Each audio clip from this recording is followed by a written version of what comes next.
Hello guys, welcome to my channel where stories filled with revenge, moral lessons and love are told. Make sure you stick with me to the end, and don't forget to like this video, share it with your friends, and subscribe for more powerful stories. I still remember the day it all started as though the air itself carried the weight of betrayal. I was seated at my desk on the 12th floor of our glass-walled office in the heart of the city, my fingers moving across the keyboard with the usual rhythm. I had spent 12 years in that company, quietly building the kind of compliance framework that could withstand storms, audits, even federal scrutiny. People often joked that if the walls fell, my protocols would still stand strong. I took pride in that reputation. I was never the loudest in the room, never the one cracking jokes during team meetings, but when it came to keeping the company out of legal hot water, I was the invisible shield they leaned on. But shields are rarely celebrated. And that morning, I felt the sharp sting of how easily one can be cast aside. Vincent, the new operations head, called me into his office. He had only been with the company for 3 months, but he strutted around as though he owned the building. Fresh out of business school, he had all the buzzwords at his disposal: synergy, scalability, streamlining. None of them meant much in the real trenches of compliance, but the executives adored his confidence. "Clarissa," he began, leaning back in his leather chair with that grin people wear when they believe they're about to change the world. "I've been reviewing our org chart. We've identified redundancies, and unfortunately, compliance in its current format is no longer mission critical." I blinked, unsure if I'd heard him correctly. No longer mission critical? I repeated slowly, every syllable laced with disbelief. "Vincent, compliance isn't a suggestion. It's the law." He gave a dismissive laugh, the kind that makes your skin crawl. Of course. But we can reallocate those responsibilities. Technology does most of the heavy lifting now. I'm afraid your role has become obsolete." Obsolete. That word hung in the room like smoke. 12 years of dedication reduced to a single careless word. I thought of the late nights, the weekends sacrificed, the countless regulatory changes I tracked and adapted to before they even hit the radar. My heart thudded painfully in my chest, but I steadied my voice. "So that's it?" I asked. "That's it," he said, sliding an envelope across the table toward me. "Severance. A clean break." His eyes were already moving toward the laptop on his desk, as if I had vanished. I picked up the envelope, but I didn't leave right away. Instead, I looked around his office. His desk was perfectly polished, but it was missing something: awareness.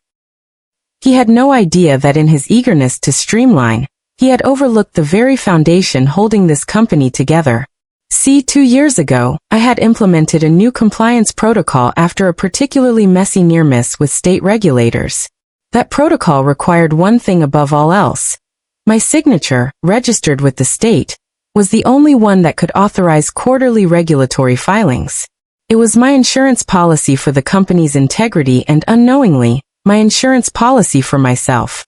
Without my explicit approval, nothing could be finalized, no matter how much they wanted to push it through. Vincent had walked into the company acting like a storm, shredding documents, cutting teams, and bragging about efficiency. He never once asked me about the details. He never even read the memo I'd filed with legal, detailing the binding nature of the compliance system. I didn't argue with him that day. I didn't beg for my job back or throw accusations across the desk. I simply nodded, rose from my seat and said quietly, "Thank you for the opportunity, Vincent. I'll gather my things." He looked almost relieved, as though he expected resistance and was glad I spared him the trouble. That arrogance would be his undoing. When I returned to my office, I took my time packing. I wasn't rushing, there was no need. I carefully placed my framed photo of my parents, my collection of vintage fountain pens, and my small potted plant into a box. Colleagues passed by with sympathetic looks, whispering words of disbelief. "They can't do this," someone murmured. Another said, "This place won't run without you." I offered them a small smile but said nothing. Before I logged out for the last time, I drafted a short email to the legal department. Professional, concise, and utterly devastating in its implications. "I am confirming my departure as of today. Please ensure compliance with Protocol 4827, filed with the state in Q1. Note that as outlined in the memo, finalization of Q2 filings requires my signature exclusively. No other authorization is valid under state law. Kindly verify your records for confirmation. I clicked send. That was all it took. A single email that planted a time-release bomb inside the company's core. As I left the building, I felt the weight of my box in my arms but a strange lightness in my chest. The city air hit my face like a new beginning. My humiliation was real, yes. Being called obsolete cut deep. But beneath the sting I carried a quiet smile. Vincent had no idea what storm he had just invited into his shiny new operations plan. On the train ride home I gazed out the window as the skyline blurred by. For the first time in years I didn't feel chained to the demands of endless deadlines. Instead I felt the stillness of power, real power. Not the kind that comes from titles or offices, but the kind that comes from knowledge, from foresight, from laying down bricks of protection that no arrogant newcomer could bulldoze without consequence. By the time the train pulled into my stop, my phone was already buzzing with messages. Legal wanted clarification. HR wanted confirmation. But I ignored them. I had no intention of making things easy. For once the ball was in my court and I intended to play it with precision. That night I sat at my kitchen table with a glass of wine, the glow of the city outside my window, and thought to myself, sometimes the sweetest revenge is already written into the rules. You just have to let the fools trip over them. The following morning while I sipped my coffee at home and scrolled through the news feed, I started receiving frantic calls from unknown numbers. At first I ignored them thinking it was spam or routine corporate noise. But as the calls multiplied, I began to piece together the chaos that my simple email had unleashed. Legal, HR, even the CEO himself, everyone was scrambling. Vincent, the architect of his own downfall, was the eye of the storm. Reports of missed deadlines, incomplete filings, and blocked approvals flooded in from colleagues still trapped in the office. The compliance memo I had filed months earlier was suddenly the most important document in the company's history. People realized too late that the quarterly filings could not legally be submitted without my notarized signature. The backups that Vincent had arrogantly ordered shredded were gone, leaving no alternative. Every corner of the office was suddenly a frantic swirl of panic and disbelief. I watched it unfold like a slow-motion replay from my train ride the day before. Emails demanding immediate contact were landing in my inbox with subject lines like urgent, Clarissa, we need you, and emergency compliance issue. The tone shifted from professional to pleading almost immediately. I could almost hear the muttered apologies and frustrated curses of Vincent as he ran from office to office, trying to fix a problem he hadn't even realized existed until he looked at the blank screens of the filing system. The CEO, someone I had worked with for over a decade, tried to reach me personally. He left a message that was polite but tense, attempting to smooth over Vincent's incompetence without directly blaming him. The irony was delicious. He was the one who had entrusted a newbie to restructure a critical department without consulting the experienced hands already keeping the ship afloat. I didn't answer any of the calls at first. I wanted to see how deep the hole went, how many people had to stumble over their own mistakes before realizing the implications of ignoring established protocols. Watching their panic was strangely satisfying, but not in a petty way.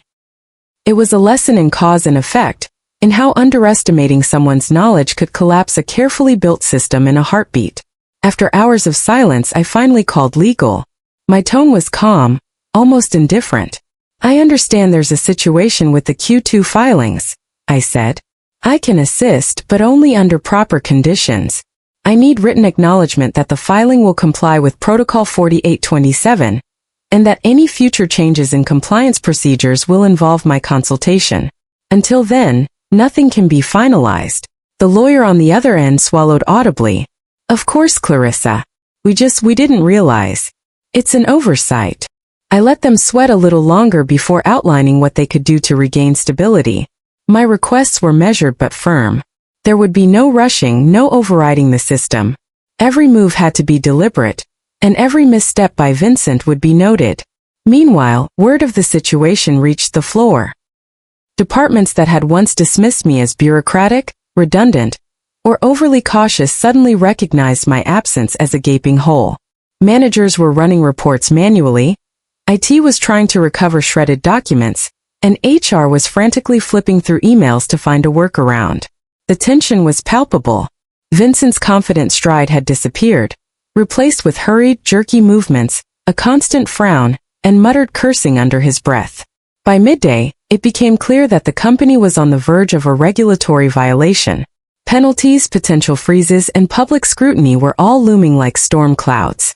I received a message from the CEO offering an emergency consulting arrangement, generous compensation, and assurances that my work would be valued properly. I didn't respond immediately. I wanted Vincent to see his empire unravel, to feel the consequence of dismissing someone whose knowledge was irreplaceable. I took a long walk through the city that afternoon, the autumn air crisp against my face. I imagined Vincent pacing through the office, trying every trick in his arsenal, only to hit wall after wall. He had underestimated the protocols I had put in place, the legal safeguards, and the fact that once you build a system with proper friction, it's nearly impossible to bypass without causing chaos. Meanwhile, HR and legal drafted memos acknowledging my exclusive signatory rights and scrambling to comply with state requirements. Their tone shifted from urgency to supplication. Each email that landed in my inbox carried an unspoken plea, a quiet acknowledgement of my power in that moment. I read each one carefully, savoring the mixture of relief and desperation.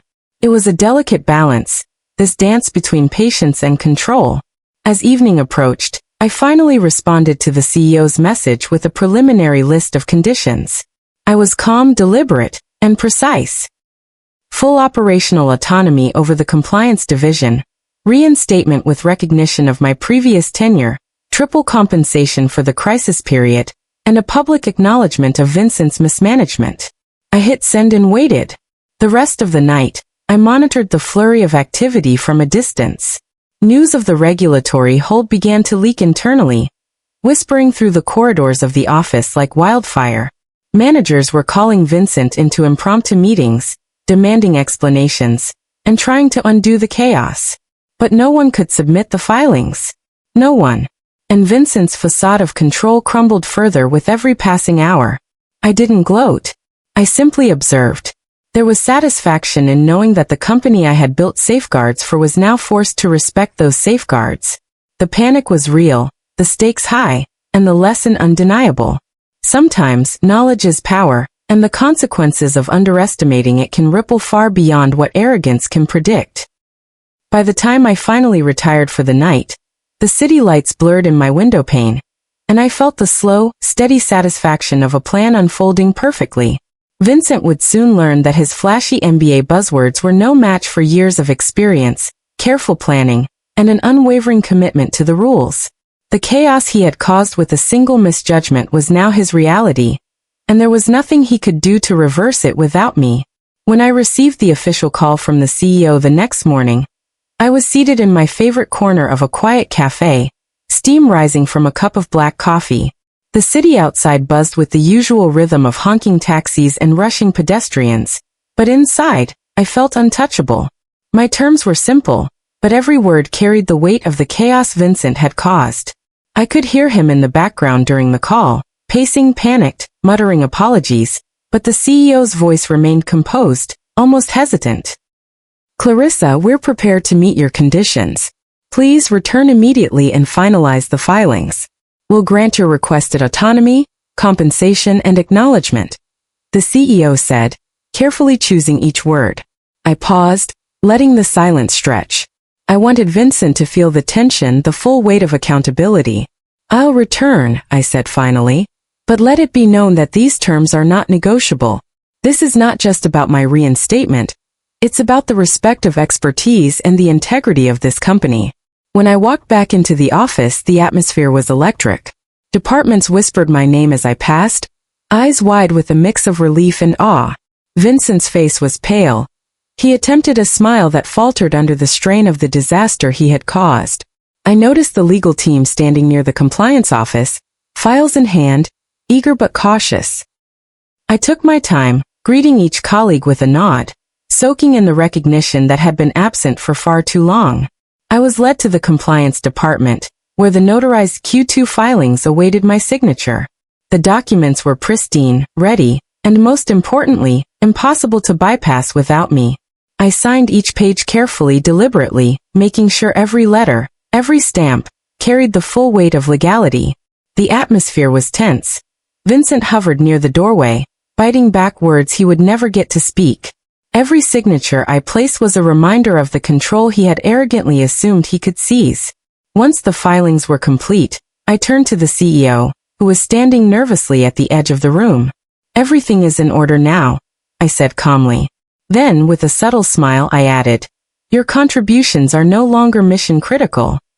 My words hung in the air, echoing the very phrasing he had once used so carelessly when dismissing me. Vincent's face drained of color, and the room fell silent, the weight of truth pressing down on every person present. The CEO nodded, a mixture of respect and regret in his eyes. Vincent was escorted to HR and later that day, formally removed from his post. It was quiet, efficient, and utterly deserved. There was no spectacle, no dramatics, just the undeniable consequence of arrogance meeting its match. I didn't celebrate publicly. My victory was the restoration of order and the affirmation of expertise.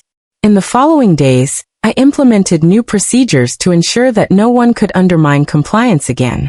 Training sessions were held, and my autonomy over the division was reinforced. I walked through the office, observing colleagues adjusting to the restored order, their respect evident in every glance. The atmosphere shifted from tension to cautious optimism, and the company slowly began to stabilize. I took a moment to reflect on what had happened. Years of dedication, overlooked by a brash newcomer, had nearly been rendered meaningless. Yet the systems I had built, the foresight I had implemented, allowed me not just to survive but to reclaim authority and respect. There was a lesson in that, one that stretched far beyond corporate hierarchy. Knowledge, preparation, and patience can turn even the deepest betrayal into a pathway for justice. As the sun set over the city, casting long shadows across the office floors, I returned to my desk, my favorite pen in hand, ready to continue the work I loved. Vincent's arrogance was a memory, a cautionary tale whispered among the staff, a reminder that experience and careful planning cannot be replaced by buzzwords and bravado. And to anyone listening to my story today, remember this: never underestimate the value of experience, diligence, and foresight. Respect those who safeguard systems, honor the knowledge of those who dedicate years to mastery, and never assume that newness equates to superiority. Sometimes the quietest voices carry the loudest power, and the consequences of ignoring them can be catastrophic. Thank you for watching. If you found this story compelling, go ahead and like the video, subscribe to my channel, share it with your friends, and leave a comment about what lessons you learned. Remember, the smallest actions can have the greatest impact, and true justice often comes from preparation, patience, and knowing your worth.